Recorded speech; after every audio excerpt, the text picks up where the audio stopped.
Hi, my name is Karen Lee and I am the OMS ambassador for the Sussex area. I've been following the 7-step OMS plan since I was diagnosed with multiple sclerosis in March 2016. And I think I'm really fortunate that I knew about the programme before my diagnosis through a friend of mine whose husband has been following OMS for a number of years. Now, the reason I knew about it is the fact that she'd actually been along to one of my workshops. So I run the Sensitive Foodie Kitchen, which is a blog and courses and workshops all about eating a whole food plant-based diet. So I'd been eating this way for a number of years before I was actually formally diagnosed with MS. The OMS programme is about more than just what you eat. I may well have been eating the right kind of foods, but there are plenty of other steps that were not in balance in my life. And all the steps on the OMS programme are really important because they all come together to support your own health, and it just enables you to feel better, basically, is what I found anyway. And OMS I found just really empowering, because at a point that was really difficult in my life, I found that I actually had to give up my nursing career. I used to work in intensive care, and the stress of working in that environment and also trying to run my own little business as well just kind of pushed me over the edge. And so actually having MS has enabled me to focus on doing one thing, which is a sensitive foodie, and sharing my love for really tasty whole plant food with other people. And I've even written my own book as well, which is really wonderful. So I've got my Eat Well, Live Well with a Sensitive Foodie, which has loads of other OMS-friendly recipes in it as well. Now, Christmas is a particularly difficult time because there are so many goodies that are not necessarily OMS compliant. And even if you go and look at the plant-based alternatives that are in the shops, often they're not suitable, mainly because of their high fat content. When I was asked to do this video, I went back to my OMS circle and asked them what would they like to see. And they came back, the majority came back and said they wanted mince pies. So that is what I am going to show to you today. So if you wonder what the problem with mincemeat is just have a look at a jar or find a recipe for it. And you'll see that they tend to have vegetable suet in it, which is a highly saturated vegetable fat.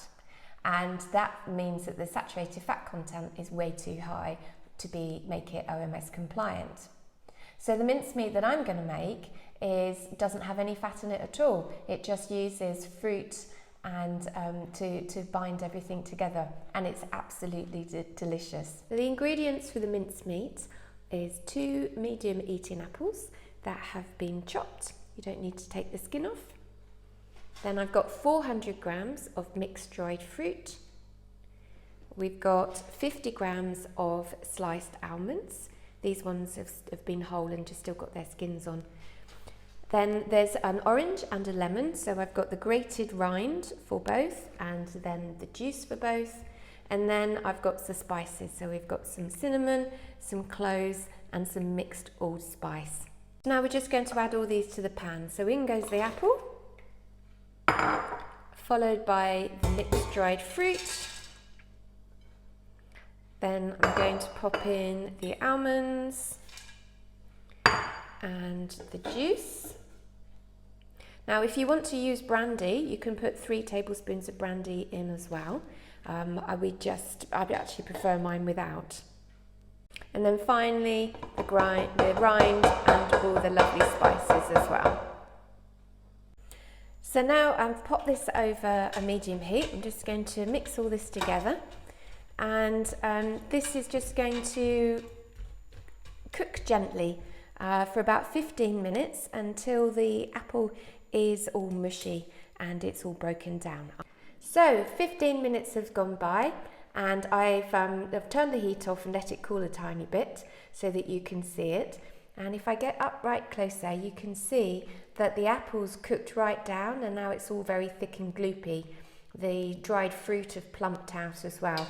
I have to say it's a shame that we don't have smell-o-vision because the kitchen smells absolutely incredible, very Christmassy.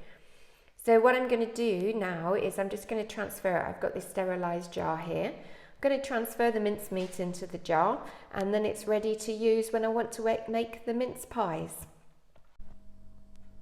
So now the mincemeat's all ready and I've put it away in its jar. It's time to make the pastry so that we can actually construct the mince pies. So the problem with pastry when you're on the OMS programme is the fat content.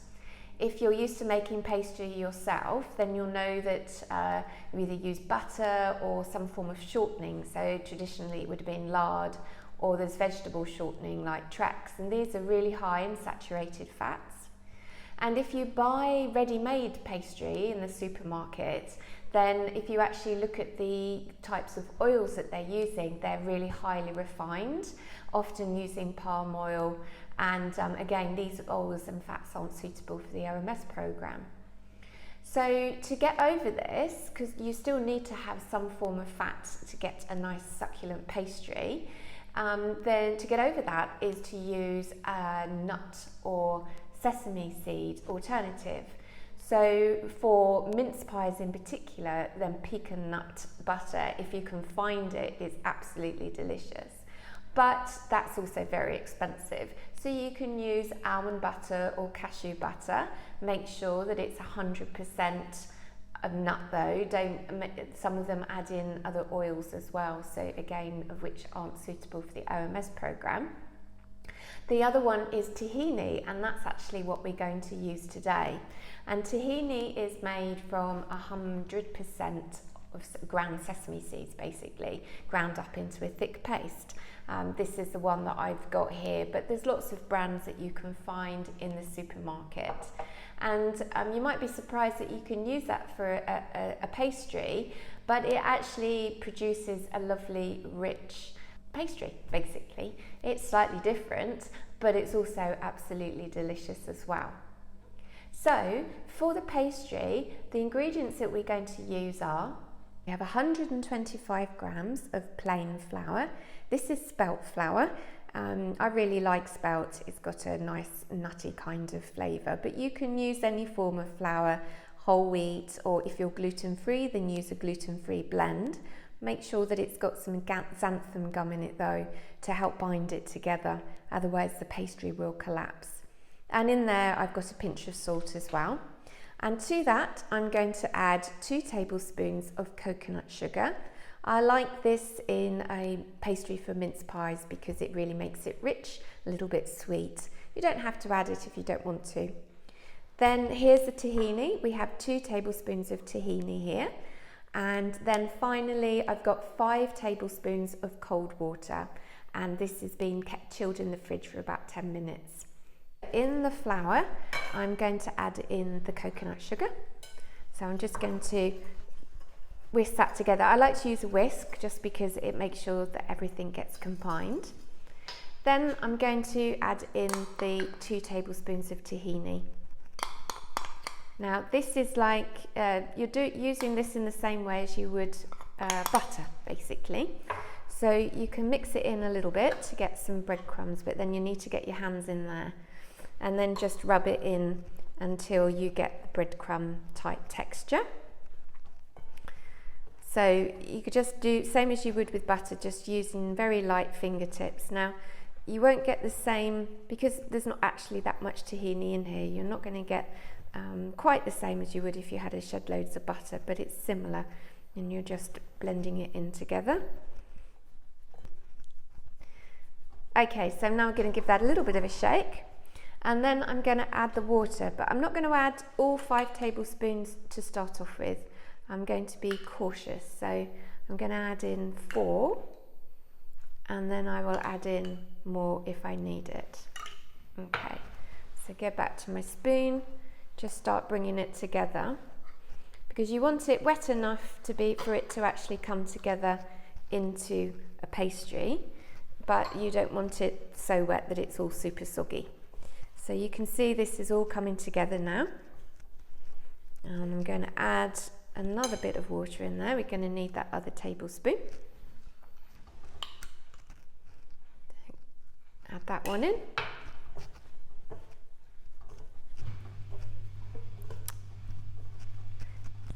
Excuse the dishwasher making a noise in the background. So you can see now it's actually coming together into a dough. So like I say, because rolling out, you have to be quite gentle with this. You don't want to make it too wet and sticky. So this is actually just about perfect. And you can see there that it's not sticky, it's all quite nice and firm. And I'm just going to pop this in the fridge for about 20 minutes or so to rest. Okay, so that pastry has been in the fridge just resting, and you can see here. So we're going to roll it out. Now, if you have a silicone mat, then this is a very useful thing to do, but otherwise just use some non-stick baking paper. And put your pastry on the top, just flatten it down slightly, and then grab another piece of paper, non-stick greasy paper, and then you're just going to roll it out. This just helps stop things sticking, because if you put it, the rolling pin straight on top, then you'll find that it tends to stick to the pin rather than getting rolled out, and then your pastry is not usable, she says, from many experiences of it all going wrong.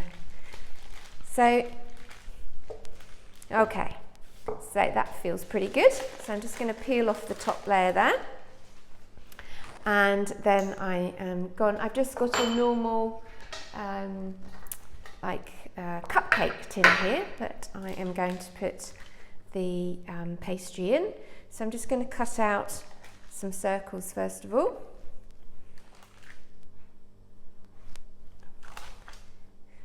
We're going to get loads more than 4 out of this one. Well, remember, I need to do the top as well, but I'm not going to do a full top. So, and we're just going to pop those in there, like this. And then I'm just going to repeat the process. I'll just do a couple just to show you, and then I'll finish them off, pop them in the oven. So I've preheated the oven to 180 degrees. Pop those in there. I'm going to put a couple of teaspoons of mincemeat in there. Now this is quite dry mincemeat, so you can afford to put a reasonable amount in. Oh, it smells lovely, I have to say. It's all very Christmas. Okay, so I'm just going to come back to the pastry, and just going to cut out a couple of little stars, and then that's just what I'm going to pop onto the top there, so that we're not over pastried. There we go, pop them on top. And then I'm just going to brush the top with a little bit of soy milk, just so that it gets a little bit browned. Now I'm going to finish off making the others, and then I'm going to pop it in the oven for between 7 and 10 minutes for them to bake. And then when they're done, I'll show you what they look like. Okay, so these have been in the oven. They were in there for 12 minutes in the end, but as you can see, they've all now nicely browned on the top. So I'm just going to take them out of the tin and put them out onto the tray to cool slightly. And then when they're cooled, we're going to sprinkle the top with some icing sugar and make them look beautiful and Christmassy. And that's my recipe for making OMS-friendly mince pies. I hope you enjoyed that. If you're looking for some other OMS-friendly recipes to get you through the Christmas season, then do have a look on my website, which is www.thesensitivefoodiekitchen.com. On the blog, from the beginning of December, I'm going to pin a link to all of the Christmas recipes on there. Make sure that you don't miss out on all your favourite things over the Christmas season. And finally, I'd just like to wish you all a very Merry Christmas.